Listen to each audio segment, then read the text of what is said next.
오늘 아침 국회 보건복지위원회 회의실에 여러 환자단체 대표들이 모였습니다.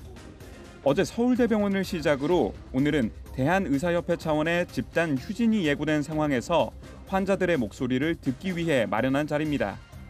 의사 휴진 관련돼서 저희들이 서울대병원 현장도 방문했었고 당연히 또 환자분들의 말씀도 들어야 되기 때문에 오늘 급하게 환자단체 분들과의 간담회를 좀 진행하게 되었습니다. 같은 시각 국민의힘 의료개혁 특위위원들은 서울 보람의 병원을 찾았습니다. 어제부터 무기한 집단 휴진에 들어간 서울대병원 방문도 하루 간격으로 여야가 따로 진행했습니다. 원내 제1당인 더불어민주당이 11개 상임위원장을 먼저 선출하자 여당인 국민의힘은 모든 상임위에 불참하고 외곽에서 특별위원회로 대응하고 있습니다. 위원장으로서 낮은 자세로 나가서 어느 단체, 어느 대표성을 가졌든지 다 만나서 다 얘기 듣고 다 문제점들을 종합해서 좀 나가서 해결하는 걸 한 번 더 시도를 하겠습니다. 교권 침해 문제부터 유보 통합까지 현안이 산적한 상황에서 국회 교육위원회도 오늘 여당과 국무위원 없이 첫 전체 회의를 가졌습니다. 어느 때보다 여야의 소통이 절실한 상황에서 모든 현안에 따로 대응하고 있는 상황. 우원식 국회의장은 국회가 일하는 모습을 보여줘야 한다며 여야 지도부에 조속히 원구성 협상을 마무리해달라고 촉구했습니다. EBS 뉴스 박광주입니다. 그제 여당의 불참 속에 야당 단독으로 11개 상임위원장을 선출한 제22대 국회. 제1당인 더불어민주당은 남은 7개 상임위 구성을 위해 국민의힘이 속히 협조할 것을 촉구했습니다. 산적한 민생 현안이 얼마나 많은데 국회가 일을 못하게 농성하고 떼쓰고 있습니까? 교육위원장으로는 지난 국회에서 교육위 간사를 역임한 삼선의 민주당 김영호 의원이 선출됐습니다. 교육위원으로는 민주당에선 4선의 진선미 의원과 재선의 문정복, 고민정 의원 등이, 조국혁신당에선 강경수 의원이 배치됐습니다. 국민의힘에선 조경태, 추경호 의원 등이 이름을 올렸습니다. 다만 이 명단은 상임위원장 선출을 위해 국회의장이 임의로 배정한 것으로 여당은 이에 반발해 모든 상임위에 사임 요청안을 제출한 상태입니다. 대신 여당은 상임위에 대응하는 성격의 각종 특별위원회를 구성해 현안을 챙기겠다는 입장. 교육개혁특별위원회는 위원장으로 울산 울주군을 지역구로 둔 재선 서범수 의원을 선임하고 당정협의로 오늘 첫 일정을 시작했습니다. 오늘부터 시작해서 저희 교육개혁특위는 간담회와 정책 세미나, 현장 방문 등을 통해서 상임위의 빈자리를 메꿔 나가겠습니다. 회의에 참석한 이주호 부총리는 늘봄학교와 유보통합 등 현 정부의 교육정책에 국회가 힘을 실어줄 것을 당부했습니다. 22대 국회와는 본격적으로 교육개혁 과제들이 지역 곳곳에서 성공적으로 안착하는 데 협력의 중점을 두었으면 합니다. 민주당이 나머지 7개 상임위의 구성 시안으로 삼은 것은 내일. 하지만 국민의힘은 모든 상임 일정을 거부하고 있어 당분간 대치 국면은 불가피할 전망입니다. EBS 뉴스 송성환입니다.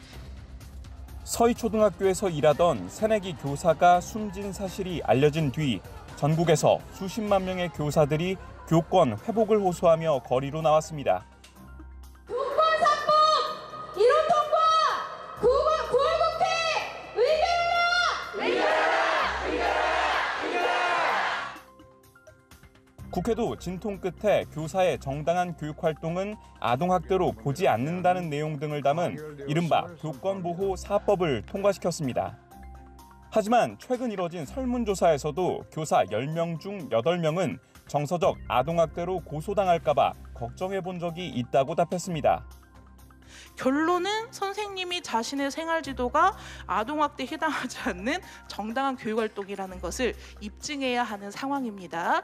교원의 교육활동의 전문성을 실제 사법권에서 이해하는 데 어려움이 있기 때문에 교사들이 가장 우려하는 건 현행 아동복지법에 명시된 아동학대 기준이 모호해 정당한 생활지도마저 학대로 해석될 여지가 있다는 겁니다. 때문에 이번 22대 국회에 초등교사 출신으로 당선된 여야 의원 모두 아동복지법 개정을 최우선 과제로 꼽고 있습니다.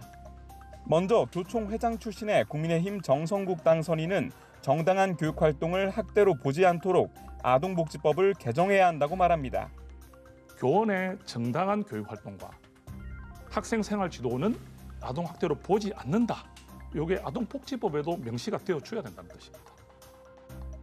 현직 초등교사 출신 더불어민주당 백승아 당선인은 정서적 아동학대의 구성 요건을 명확하게 제한하는 데 초점을 맞추고 있습니다.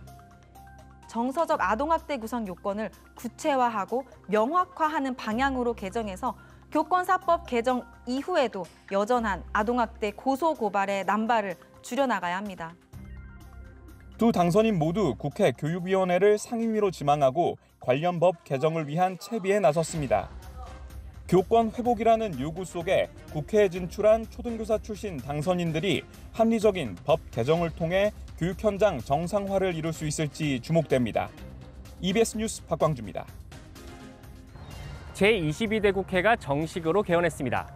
국회는 의원 한 명 한 명이 헌법기관으로서 입법권과 함께 정부를 견제하는 역할을 맡게 되는데요. 국민의 선택을 받아 4년간의 임기를 시작하는 국회의원들. 특히 이번 국회엔 교육 현장 출신 의원들이 다수 포진하면서 어느 때보다 교육 의제들이 활발하게 논의될 거란 전망과 기대가 나옵니다. 교사 출신 의원들이 한 목소리로 주장하는 입법과제, 아동학대 관련 법 개정입니다. 아동학대 신고 우려로 교사들의 정당한 교육활동이 침해받지 않게 하자는 취지입니다. 아동복지법상 정서적 아동학대 구성 요건을 구체화하고 명확화하는 방향으로 개정해서 교원의 정당한 교육활동과 학생생활 지도는 아동학대로 보지 않는다. 이게 아동복지법에도 명시가 되어줘야 된다는 뜻입니다. 최대 현안인 의대 증원을 둘러싼 의정 갈등 문제도 22대 국회가 당장 풀어야 할 숙제입니다.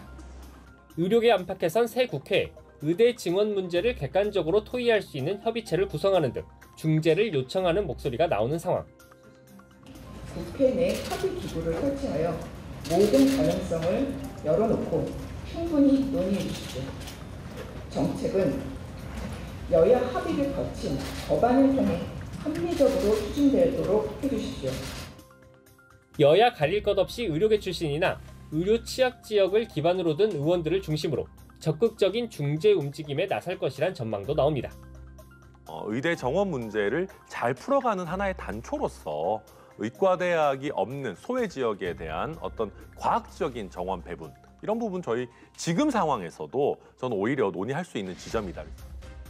정부가 개혁과제로 제시한 내국세 연동 방식의 지방교육재정교부금 개편이나 교육감 직선제 폐지 등은 여소야대 국회 상황에서 야당의 반대로 실현이 어려울 전망입니다. 반면 여야가 큰 틀에서 합의하고 있는 유보통합이나 방과 후 초등 돌봄 확대 정책 등은 국회 차원의 다양한 지원책이 논의될 것으로 보입니다. 특히 윤석열 대통령이 최근 저출생 문제 해법으로 제시한 전담부처 신설 제안은 여야 대치 상황 속에서도 야당은 즉각 협조를 약속했습니다. 찬성하는 바입니다. 야당으로서 협조할 일이 있는지, 저출생 문제를 해결하기 위해서 함께 해야 될 부분이 있는지에 대해서는 전향적으로 함께 검토하도록 하겠습니다. 문제는 원 구성입니다. 원내 제1당인 더불어민주당은 일찌감치 상임위 배분을 끝내고 법에 따라 다음 달 7일까지 상임위 등 원 구성을 마무리하자며 여당을 압박하고 있는 상황. 민주당은 교육위에 간사로 재선의 문정복 의원을 내정하고 사선 진선미, 재선 박성중, 초선의 김문수, 김준혁, 백승아, 이광희 의원을 배치했습니다. 조국혁신당에선 강경숙 의원이 교육위 배정이 유력하고 개혁신당의 이준석, 천하람 의원 역시 교육위를 희망하고 있습니다. 민주당은 법제사법위원장과 운영위원장은 자신들이 가져가는 게 총선 민심을 반영하는 것이라고 주장하고 있지만 국민의힘은 그 두 자리만큼은 절대로 내줄 수 없다는 입장입니다. 원구성도 역대 국회에서부터 쌓여왔던 관례를 중시하며 여야 합의 정신에 따라 이루어져야 할 것입니다. 원구성 협상이 지연되면서 민주화 이후 단 한 번도 법정 기한을 지켜 제때 개원하지 못한 국회. 여야 공이 새로운 국회를 약속한 22대 국회가 어떤 모습을 보여줄 수 있을지 첫 시험대에 올랐습니다. EBS 뉴스 송성환입니다.